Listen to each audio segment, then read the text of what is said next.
Alistair Campbell, Tony Blair's spin doctor and salesman for the Iraq War, is not someone I usually credit, but his new diary entry on Russia is surprisingly solid.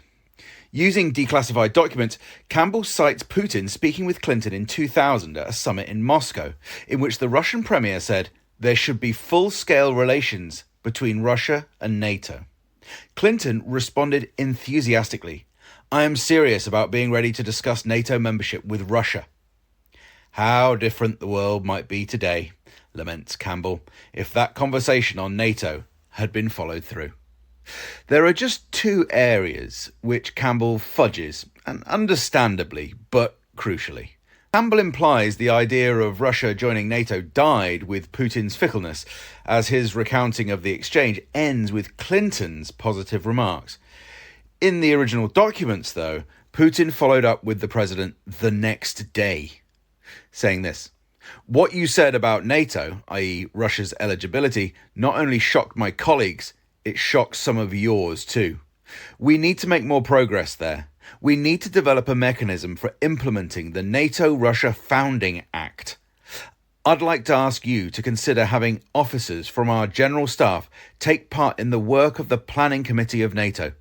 It would help allay suspicions on our side, on the part of our military. It would be a mild step, but a substantive one." But this was 24 hours on, and Clinton was cooler.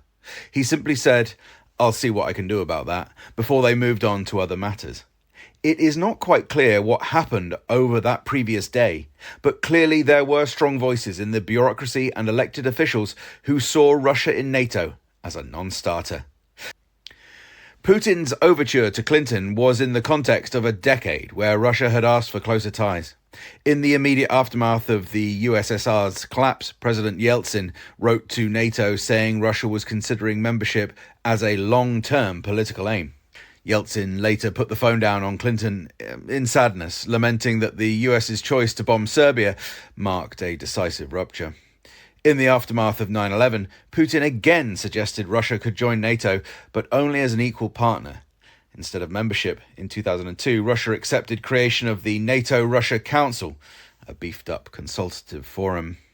The loss of Russia as a partner to the West wasn't a momentary whoopsie by everyone. It was the fundamental error of the post-Cold War world, engineered by foolhardy politicians and shadowy interests, all while Campbell himself was still a major player. If you want to understand how the 21st century went so wrong, don't just look at Putin. Ask who shut the door in his face.